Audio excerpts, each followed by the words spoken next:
North America is home to countless commuter railroads, both big and small, and beginning today in a 3-part series, I'm going to be ranking them based on a variety of categories, from usefulness to railfan appeal. Let's go. First off, let me explain how this works. I'll be ranking every North American commuter rail based on 4 categories, which are as follows. Frequency. This one's pretty straightforward. How often do trains run? Ideally, for commuter rail, you want to see trains every 20 minutes at peak times and every 40 minutes or so during off-peak times. In order for a railroad to earn a 10 in this category, this would be the standard. As you'll see though, not many US commuter railroads meet this benchmark quite yet. Usefulness. This category focuses more on a commuter railroad's routes and usability. In order to earn a 10, a railroad would effectively be able to replace owning a car, providing reliable and efficient transportation on a heavily traveled corridor. Modernity. This category both includes the current standard for the railroad in addition to its future plans for modernization. A perfect 10 would be an entirely electrified commuter rail with trains built in the last 10 years. Additionally, railroads can earn points in this category for having extensive plans to modernize in the near future or high-speed trains. Finally, the railfan category. How is this railroad for railfans? Generally, this category contradicts the modernity score to an extent, as railroads with old equipment tend to be more desirable to railfans. That being said, there are plenty of commuter rails with modern equipment that still earn points here due to scenic routes, interesting operational quirks, or anything else that would interest your average railfan. The final score will be tallied, and each railroad will be ranked on a tier list. In the case of any ties, I'll choose the railroad I believe earns the win in the final episode. Finally, to keep these videos from getting too long, I'll be leaving out mini commuter rails such as TexRail, Sprinter, and Arrow. Maybe I'll do a mini ranking in the future. Enough talk, let's begin. Today, we'll be covering the commuter rails in the South and Midwest, but first I want to respond to some feedback from the last video. First off, I received a bunch of comments correcting the title, and yes, it's true. Canada is indeed not part of the United States. I just wanted to shorten the title from ranking North American commuter rails to ranking US commuter rails. Next up, an explanation for the railfan category.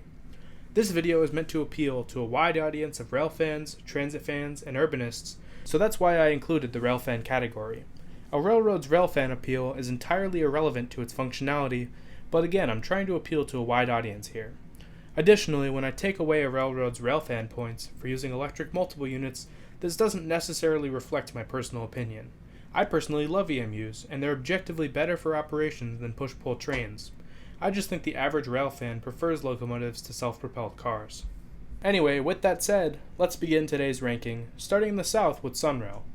SunRail is a 60-mile commuter line serving Orlando, Florida, and its surrounding areas, and it's not the best.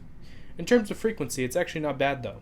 During rush hour, trains run about 30 minutes apart, and midday they run about an hour apart. That's pretty average for a North American commuter rail, but considering how small of a commuter rail SunRail is, I have to give it a 6. Unfortunately, it's all downhill from there, as SunRail earns a 5 in the usefulness category. Though it does a really good job of serving downtown Orlando, SunRail misses out on a massive amount of commuter traffic between the airport and countless different theme parks in the Orlando area. For years, there's been talk of expanding SunRail, along with Brightline, to better serve these parks, but until these plans become a reality, SunRail is stuck with a 5 for usefulness. SunRail has only been around for a decade, yet somehow it earns a modernity score of 4. Given that it's Florida, and they don't really care about transit there, SunRail wasn't given a whole lot of money for its equipment when it was created. Powering trains are MP32 PH-Q locomotives, which look relatively modern, but are basically just reskinned GP40s. Behind the locomotives are Bombardier bi-level cars, which are the go-to choice for North American commuter cars. Finally, for the railfan category, SunRail again earns a 4 due to its lackluster scenery, repetitive trains, and most notably its terrible horns.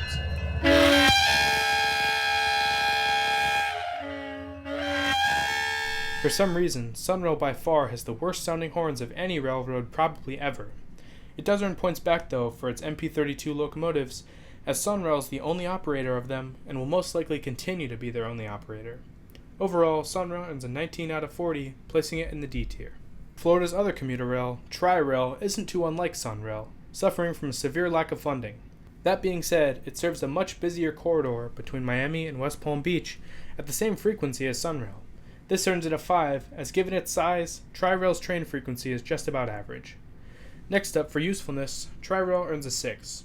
In addition to its inland corridor between Miami and West Palm Beach, it recently opened a new line connecting to Brightline's Miami Central station downtown.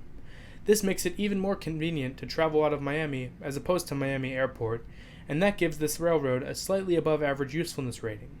In terms of modernity, however, TriRail is lacking quite a bit, with an all-diesel fleet ranging from mid-2010s Brookville locomotives to 30 and even 40-year-old F40s. Its rail cars aren't much better, still operating mostly 30-year-old Bombardier cars. Like SunRail, TriRail earns a 4 for modernity. Finally, TriRail earns a 6 in the Railfan category. Thanks to the recent overhaul of its classic F40 locomotives and its outstanding horns, TriRail seems to be pretty popular with rail fans. I personally don't see the appeal, but to each their own. Overall, TriRail earns a 21 out of 40, placing it in the C tier. Next up is Trinity Railway Express, a smaller commuter rail serving the Dallas to Fort Worth, Texas corridor. Starting with frequency, I think TRE deserves a 7. Despite being slightly smaller than SunRail, it runs trains every 30 minutes during rush hour and every hour off-peak. Given that TRE has less ridership than SunRail, this gives it a well above average rating relative to its size. Next up, for usefulness, Trinity Railway Express is just slightly below average, earning a 4. While DFW is one of the biggest metropolitan areas in Texas, commuter rail between the two cities just isn't popular, and its patronage reflects this. While this is less due to a poor route, and more due to Texas's obsession with car-centric infrastructure, TRE unfortunately still loses points here. A year ago, TRE would be losing even more points in modernity, but just recently the railroad placed an order for brand new Siemens Charger locomotives to replace its aging fleet of F40 and F59 diesels. Without this order, TRE would be earning a 3 in this category, but thanks to new engines on the horizon, TRE earns a 5. Finally, for railfan appeal. This is one of those situations where the railfan appeal contradicts the modernity score. TRE is pretty boring, but its F40 and F59 locomotives are absolute fan favorites, and the fact that they're still operating them in 2024 makes it a railroad that I'd love to visit in the near future. For railfan appeal, TRE earns an 8, giving it a total score of 24 out of 40, C tier. Speaking of railroads that cater to rail fans, we find ourselves in Nashville, the home of WeGo Star. WeGo Star, formerly known as the Music City Star, is a tiny commuter rail, if you could even call it that, operating between Nashville and Lebanon, Tennessee. Like Texas, Tennessee is not a big fan of transit, so this one's going to be rough.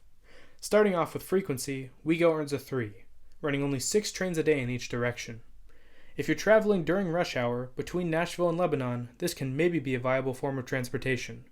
That being said, the Star takes twice as long to do this as driving does, and with almost half of all trains terminating short of Lebanon and Mount Juliet, it's hard to give WeGo a usefulness score any higher than 4. Next up, for modernity, WeGo earns a 2. Its rail cars range from being built in the 50s to being built in the late 60s. This is pretty much unheard of for any commuter rail in North America, and if it weren't for its relatively newer 80s era F40s, WeGo would be earning a 1. Finally, for the railfan score, WeGo earns a 5. You know commuter rail is really bad when its highest score is a 5, and that score is the railfan score. Though WeGo operates classic F40s, it's just not a very exciting line to railfan. It's not very scenic, and I'd imagine once you've seen one train, you've seen them all. Overall, WeGo earns a 14 out of 40, placing it firmly in the F tier. Sorry, WeGo fans. Next up is Go Transit, one of the few Canadian entries in this series. Compared to the last few systems we've discussed, Go Transit is in a league of its own, operating 7 lines with monster 12-car trains. Unfortunately, thanks to these massive trains, Go loses a few points in terms of frequency, running less often with longer trains. For this reason, it earns a 6. While there are certainly plenty of Go Transit lines with great frequencies, there are definitely a few where the effects of these longer trains can be seen on the schedule. Next up, for usefulness, Go Transit earns an 8. Its various lines fan out all around Canada's biggest city, and at one point it even operated services to London, Ontario. Although Go is pretty average in terms of modernity, it earns a point for its expansive future plans to electrify and convert to a higher frequency regional rail network over the next few decades. These projects are in the early stages, however, so for now, Go Transit earns a 6. Finally, for the railfan score. Pretty much every single Go train is exactly the same, with an MP Express locomotive and a bunch of identical Bombardier cars. They get the job done, but they aren't too exciting for rail fans. That being said, their elusive fleet of F-59s is pretty cool. Overall, Go Transit earns a 23 out of 40, placing it in the C tier. Continuing towards the Midwest, we end up on a railroad that I'm convinced is run entirely by rail fans. That, of course, is Metra, Chicago's commuter rail. Metra is interesting in that it features some of the best lines in the country as well as the worst. While its electric district and BNSF line are two of the most high frequency and useful lines in the country, lines like the Heritage Corridor and some lines to the north of the city are terrible. For this reason, Metra has an overall average frequency at a 5 and a slightly below average usefulness earning a 4. Where it gets worse is Metra's modernity score with a 3. Metra's entire fleet consists of EMD-based locomotives such as the F40, MP36, F59, and for some reason, passenger SD70s. Metra does not roster a single modern passenger engine, and aside from a few battery electric trains on order, this isn't going to change anytime soon. What saves Metra's modernity score from a 1, however, is its massive order for new Alstom cars, which will replace many of the railroad's ancient gallery cars, and its electric district, which is one of the best commuter rail lines in North America. Once again, Metra's Railfan score is the exact opposite of its modernity score with a 10. Railfans love EMDs, and I'm guilty of this too. I absolutely love Metra's F59 PHIs, and I think although they're really weird, their SD70s are kinda cool too. If it wasn't for this stellar Railfan score, Metra would be one of the worst commuter rails, but it's saved for now, earning a 22 out of 40, C tier. A few states west of Metra is Northstar, the commuter rail that serves Minneapolis and areas to the west. Northstar is the first of many generic western commuter rails with low frequencies, MP36 engines, and Bombardier bi-level cars inspired by GO Transit. Speaking of frequency, yes, Northstar doesn't do too well, running only 4 peak hour trains in each direction per day. For this reason, it earns a 2. Next up for usefulness, Northstar earns a 3. While Minneapolis is a pretty big city that definitely deserves passenger rail, I don't understand why its commuter rail runs to St. Cloud but can't continue east to St. Paul. The twin cities are pretty close together, and not running a commuter rail to both of them seems like a missed opportunity. Speaking of twins, however, the Northstar runs to Target Field in Minneapolis, which earns it an extra point, so forget the 3 out of 10, Northstar earns a 4 out of 10 for usefulness.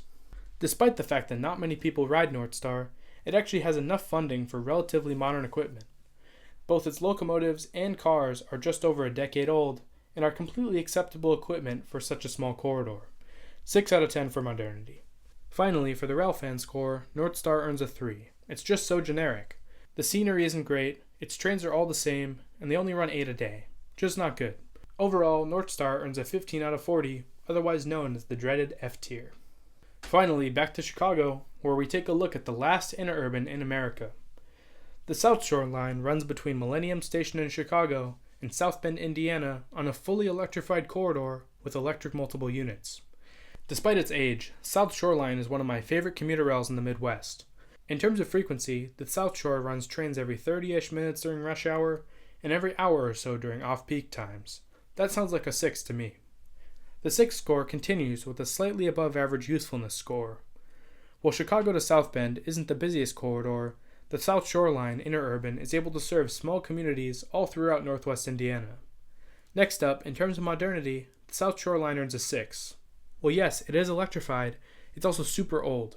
Some of its trains are 40 years old, and its electric traction system is from the 1920s. Basically, South Shore line is not modern because it chose to be, it's modern because compared to every other diesel commuter rail, its electrification is slightly better. Finally, for the Railfan score, South Shore line earns a 7, mostly due to how unique it is. South Shore line is well known for street running, weird freight operations, and just being overall quirky. This gives the railroad a 25 out of 40, placing it in the C tier. And with that, we're done with the South and Midwest. Definitely lacking compared to the East Coast, but still not terrible. Join me next week when I rank the remaining commuter rails in the American West, in addition to doing the final ranking.